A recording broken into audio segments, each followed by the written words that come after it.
Hello, and welcome to another edition of the Heart of the Jersey Shore. Today, our special guest is Dr. Frank Killian, a podiatric surgeon. Welcome, Dr. Killian. Thank you, Michael. Thank you so much for being part of our show. We really appreciate it, and a lot of our residents are going to appreciate hearing what you have to say. I appreciate the opportunity to have the conversation. Thank you. Great. So, the big question always is, what's the difference between a podiatric surgeon and a podiatrist? So it's a good question. I tell all my patients, every podiatric surgeon is a podiatrist, but not every podiatrist is a podiatric surgeon. Okay. And what I mean by that is we all start out in the same place. We all go to podiatry school, and that's a 4-year medical college, just like most other medical colleges.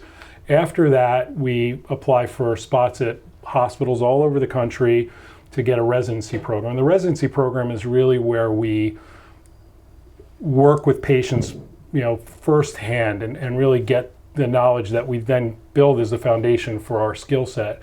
And at this point in the history of podiatry, most residency programs are surgical residency programs, and most podiatrists are graduating as podiatric surgeons.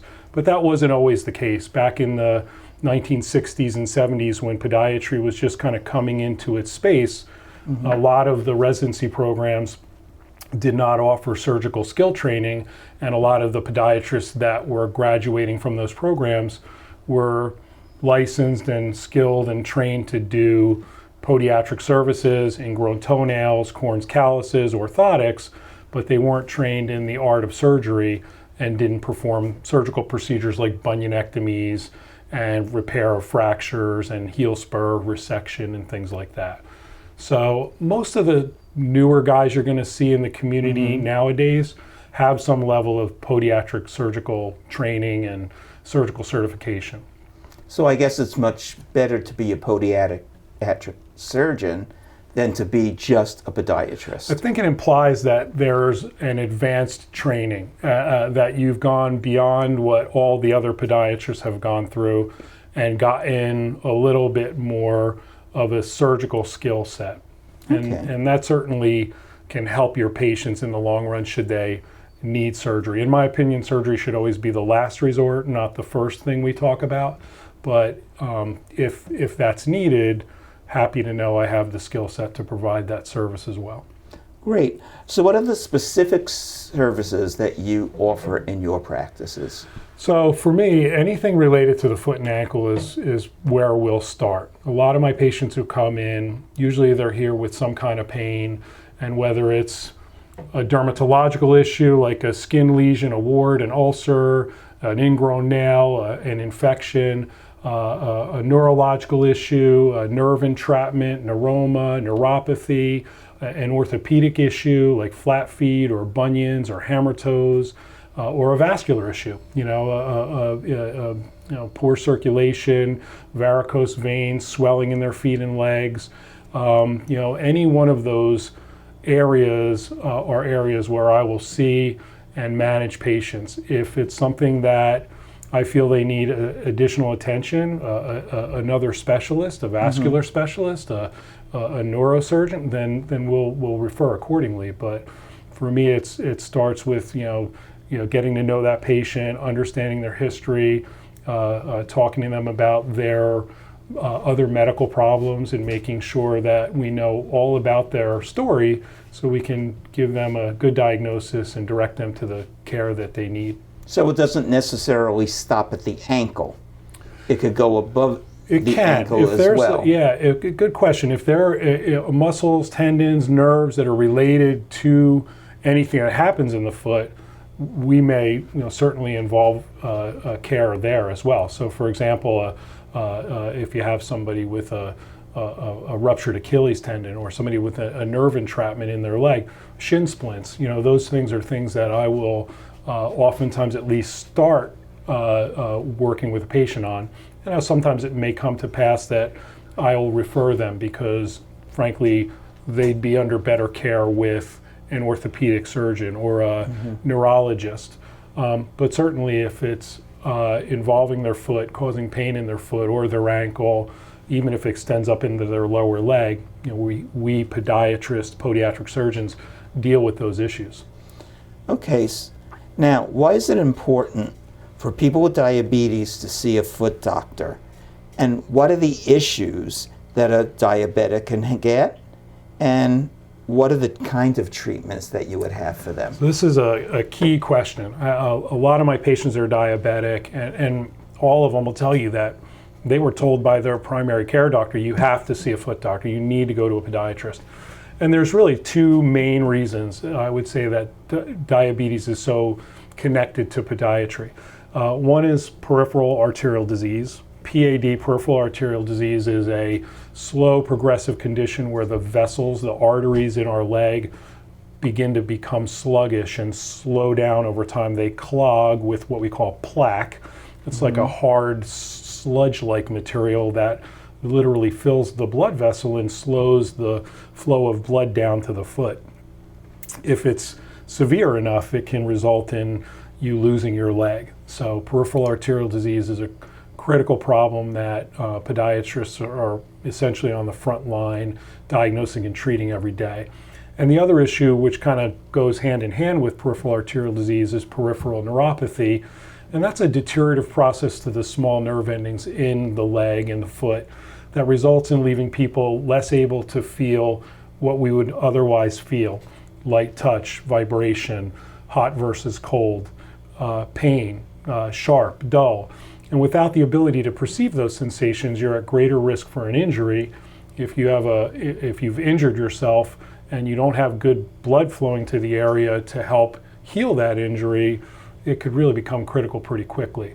So I'd always rather see my diabetic patients, be happy to announce to them that they're healthy, that there's no evidence of any peripheral arterial disease or peripheral neuropathy, and then follow them once a year, maybe every 6 months.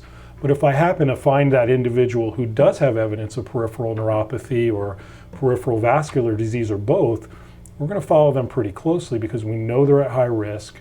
And the statistics show that if they're not seeing their podiatrist on a regular basis, will sooner or later wind up in a hospital with a bad infection and possibly lose their leg to it. Peripheral neuropathy, because there are other kinds of neuropathies as well? Yes. Or is it only for diabetics? So good question. I would say that a lot of people with peripheral neuropathy are diabetic, but not all people with peripheral neuropathy are diabetic. There are many other reasons someone might get a neuropathy, a peripheral neuropathy: exposure to chemicals and toxins, chemotherapy, vitamin deficiencies. There are autonomic forms, there are autoimmune forms, alcohol, excessive alcohol use for long periods of time. All could cause deterioration of the peripheral nerve endings to the extent that one might become neuropathic or have peripheral neuropathy. And you're right, peripheral neuropathy is not the only kind of nerve damage we could see. There are two other major forms of neuropathy. One is called radiculopathy, and that's when you have a compression at the nerve root level, so in the lower spine. If there's a bulging disc or an arthritic vertebrae pushing on the nerve, causing symptoms beyond that level, numbness and tingling into the feet, that's called radiculopathy. And then Mononeuropathy is a form of neuropathy where there's an isolated nerve that's been entrapped. The best example I give to my patients of that is carpal tunnel syndrome. Carpal tunnel syndrome happens in the hand, but almost everybody knows somebody who's had carpal tunnel syndrome. And it's essentially a nerve that gets pinched in the wrist that causes people to have tingling and numbness in their fingers and weakness. There's an analogous form of mononeuropathy in the foot called tarsal tunnel syndrome, and that's where the nerve that goes from your leg down in through your ankle and into your foot becomes pinched and can cause similar symptoms: numbness, tingling, pain, burning. So you really do have to be able to identify what kind of neuropathy that individual has to be able to make the appropriate recommendations for the kind of care that they should be getting. Wow, that's interesting. Okay, so now I understand that there's a new kind of bunion surgery. So could you explain? This is a big question. A lot of people are coming to my office with questions about the bunion surgery that they're seeing advertised in Facebook and on their social media feeds. And the new company that launched this procedure called the Lapiplasty has been out for a number of years now, and they're really drumming up the interest in this specific procedure. Lapiplasty, if you really studied bunions and bunion surgery, was really founded by a doctor named Paul Lapidus back in, I believe, the 1940s. So the procedure is not new at all. It involved correcting the bunion. If you really think about what a bunion is a structural deformity of the big toe. If you look at the anatomy, the first metatarsal is the long bone that connects to the two bones in the toe, the proximal and distal phalanx. And what happens with a bunion, it's really a structural malalignment. This metatarsal actually begins to deviate out away from its normal alignment, and it results in this bone shifting out this way and these toe bones shifting in this direction, leaving the big bump on the side that everybody sees and feels so awful about. So when we're doing a Lapiplasty or a Lapidus procedure, we're really correcting the deformity at what we call its cora, its center of axial rotation. So we're going back to the middle of the foot where the bunion started, and we're making our cuts and corrections at that level. When we do that, the new company that came out actually has a really neat system of jigs and guides that allow us to make perfect cuts and move the bunion back into its proper space and hold it there while we put on a special series of plates and screws that lock it in place. Once we do that, this joint right here, the metatarsal cuneiform joint, will fuse in place over time. Takes about 10 to 12 weeks. Once it fuses in place, it's pretty impossible for that bunion to reform. So what we're finding, I've been doing this procedure for about a year now, and what we're finding is we're really getting better correction than we've ever gotten before, and we're getting less risk for reoccurrence than we've had before. And because of the newer technology, our patients are allowed to walk sooner. When Paul Lapidus first described this procedure back in the 1940s, when I first started doing the Lapidus procedure back in the 1990s, we had to keep our patients in a cast and on crutches for somewhere up to maybe 10 or 12 weeks. They were in wheelchairs. It was bad. Like, people just didn't want to do this procedure because the recovery was significant. You know, since this company came out with this new technology, we're finding it's a lot faster recovery. It still takes about 10 to 12 weeks for the bone to heal properly, so don't misunderstand me. There's still some healing time, but at least people are finding that they're able to weight bear. They can get up when they have to go to the bathroom. They can walk from the bedroom to the kitchen. And that's a game changer. It's a huge difference, you know. So, but, you know, it's pretty exciting in my lifetime to have seen the technological advancements that are coming through all over in medicine, but, you know, specifically in podiatry and podiatric surgery. Now, is there something specific that causes that to happen? Like wrong shoes or women in high heels, something like that? Or is it just genetics and it's going to happen? I think it's a little bit of both. I think that there's certainly a genetic component and a familial component, and people who have that underlying kind of mechanical malfunction, whether it's flat feet or a tendon tightness, they're going to tend to be predisposed to developing bunions and hammer toes. The other thing is, the influence of shoe gear, activity.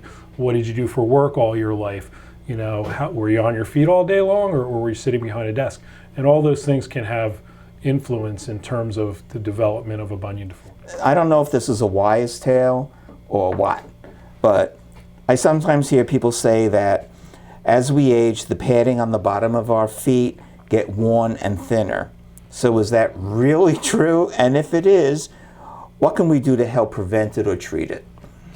So yeah, it is really true. The technical term for this wives' tale is fat pad atrophy or metatarsalgia. There's two terms that we kind of use interchangeably. Metatarsalgia, if you kind of just, break it out into what it means, metatarsal, that's the bone we were just talking about, these long bones in the foot.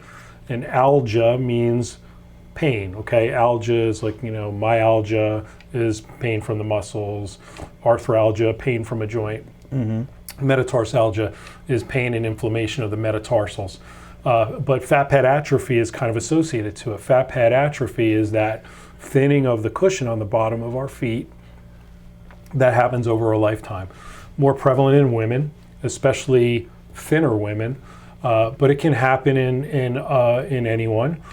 We also see it associated to things like hammer toe deformities, because as the hammer toe, as the toe kind of shifts into a upward pointing position, it pushes the metatarsal down, and that results in overload on the bottom of the foot, and sooner or later that cushion wears away. So this is actually one of the more challenging problems that I have, as I have patients who are coming into my office with this cushion that has literally worn away on the bottom of their foot, and they'll come in and they'll say, I feel like the bones are literally pushing through the bottom of my foot, and they're not wrong.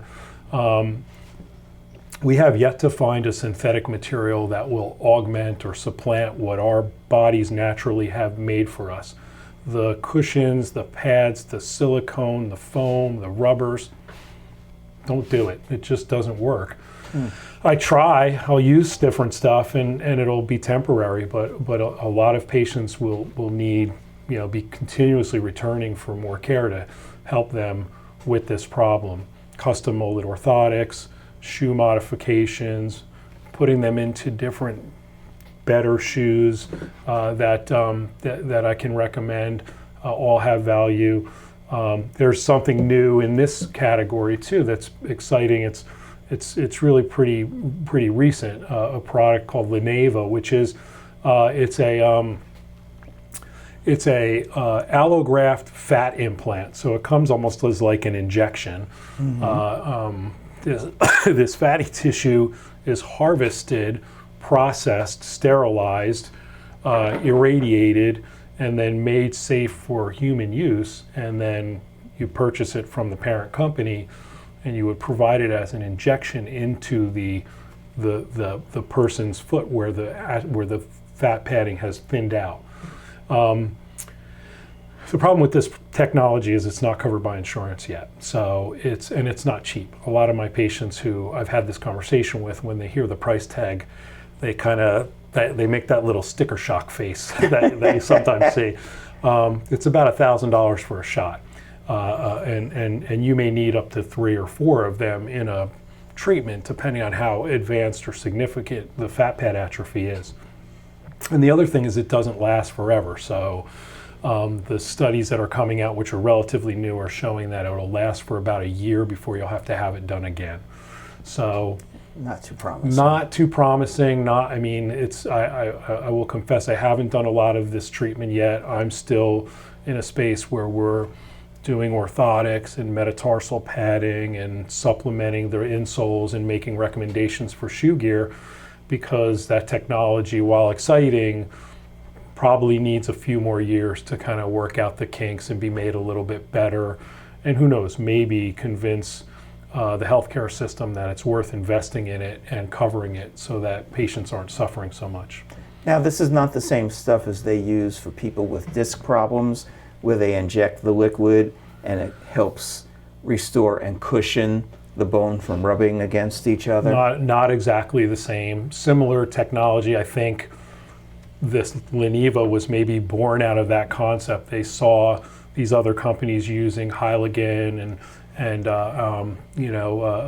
Synvisc, these glycosaminoglycans to inject and fill the joint space of a knee and relieve people's arthritis. And they thought, gee, wouldn't it be great if we could do that for somebody who had fat pad atrophy? And that's it. That's where they said, instead of taking these Hyligens, these hyaluronic acids and glycosaminoglycans, let's take fat and re-inject that and see how that works.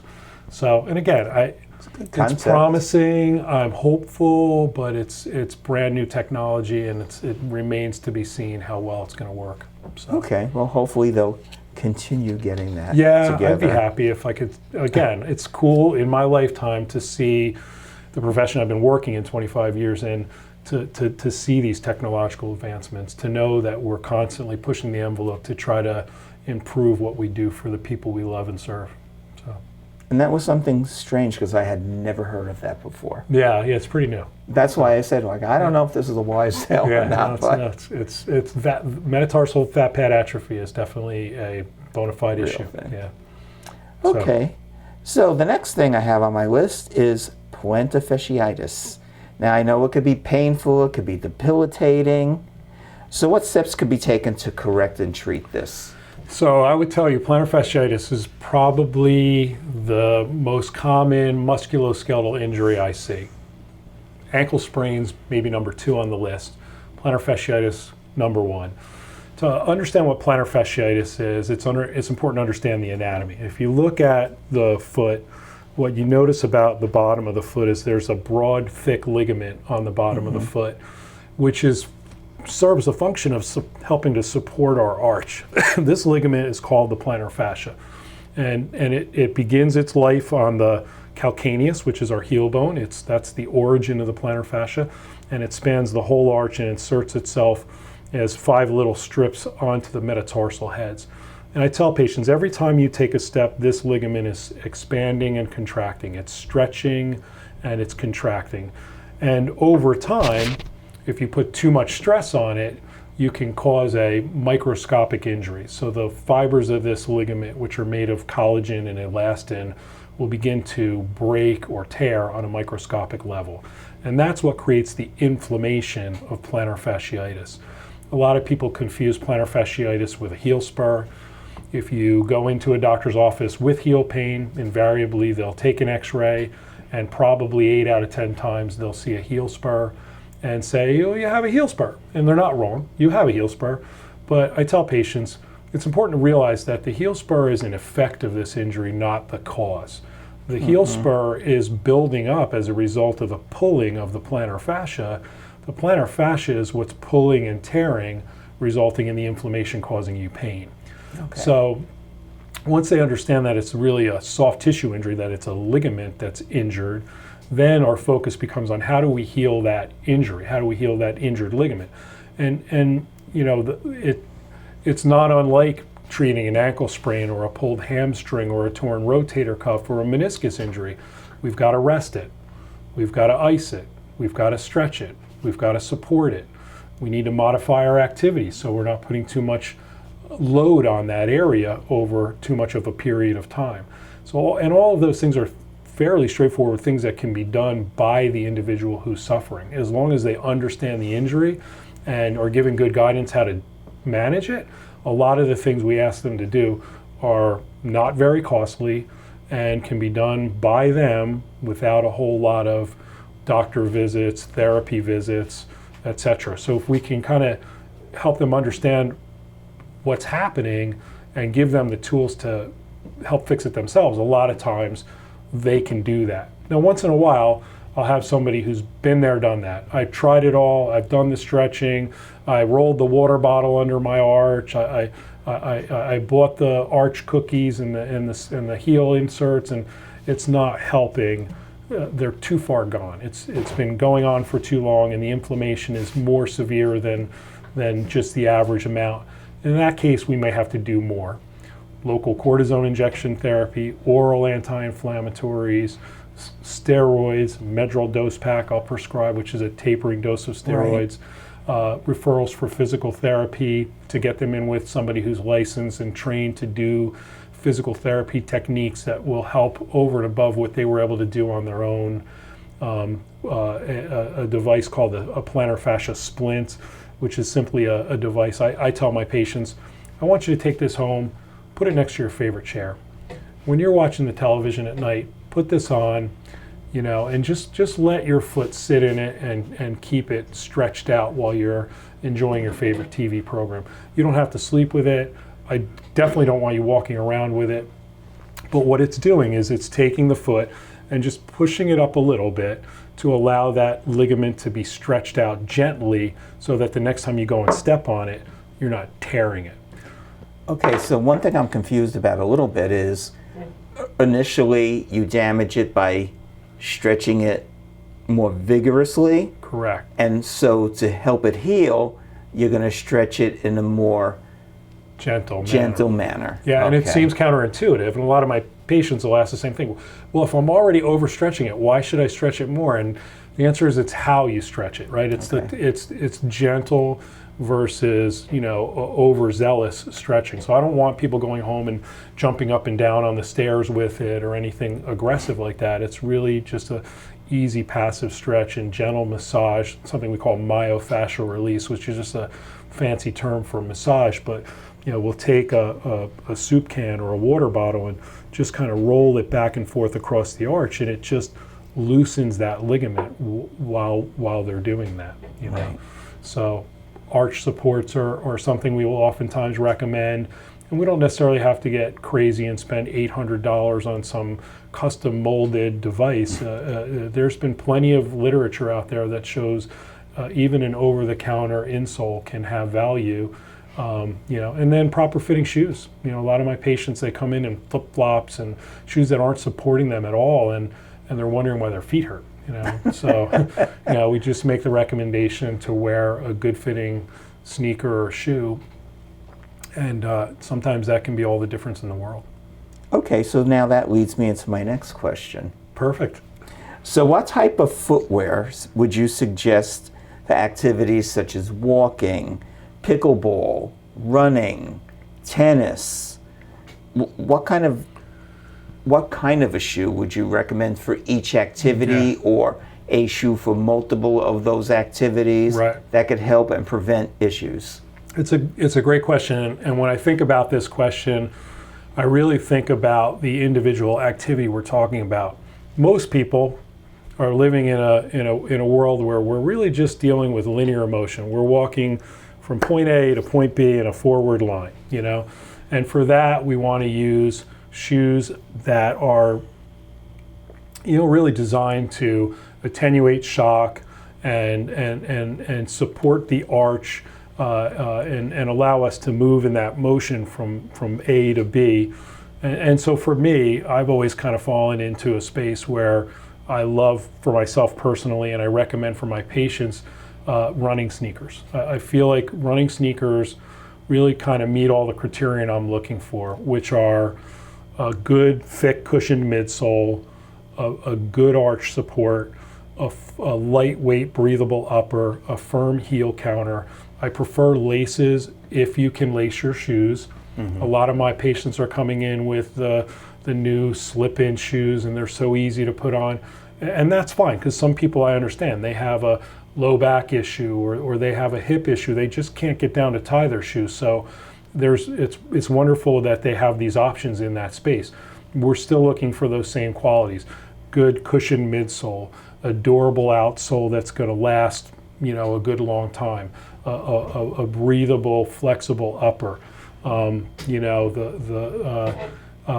The question about court sports is a different question altogether. So pickleball, tennis, basketball, now you're incorporating a lot of higher agility movements, lateral movements, quick starts and stops.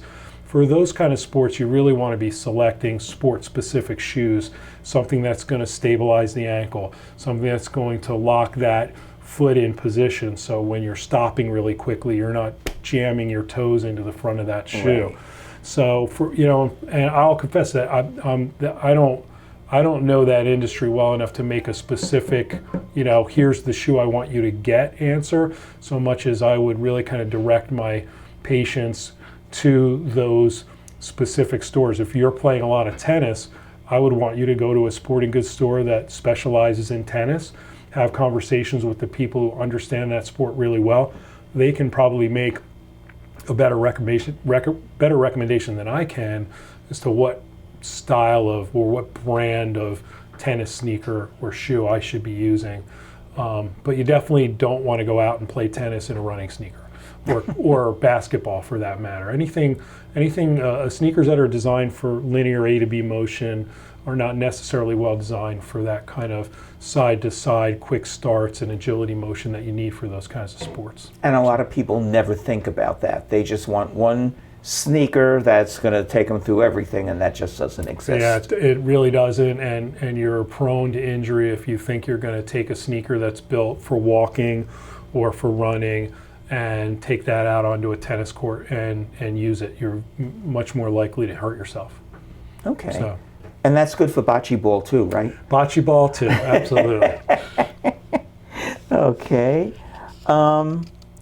Okay, well, this has been really educational. Is there something else that you would want to talk about that you feel is important that you would like to get to our viewers?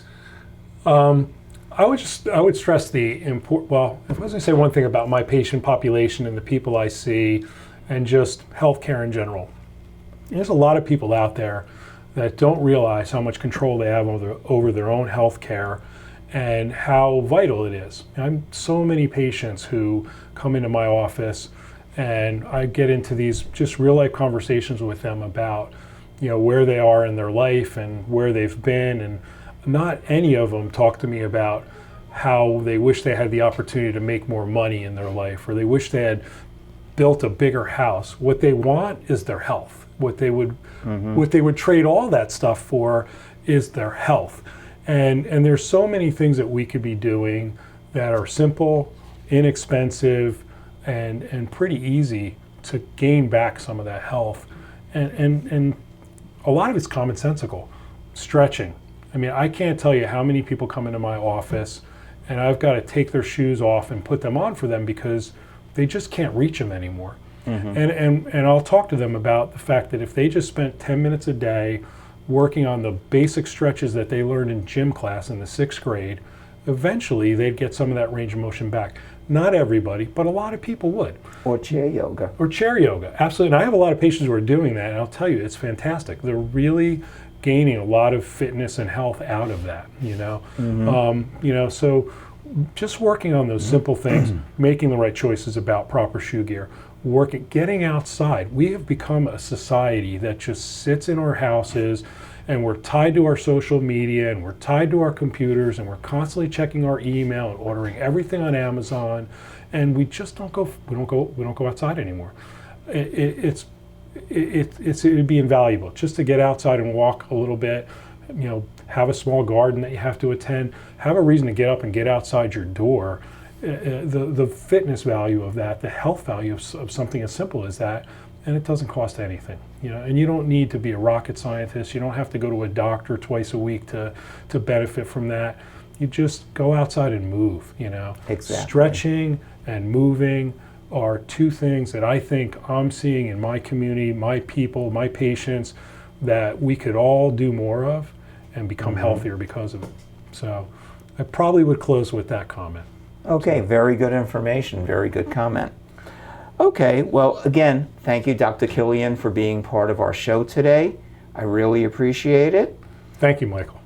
And this is Michael Blank for KLVW-TV. Until next time.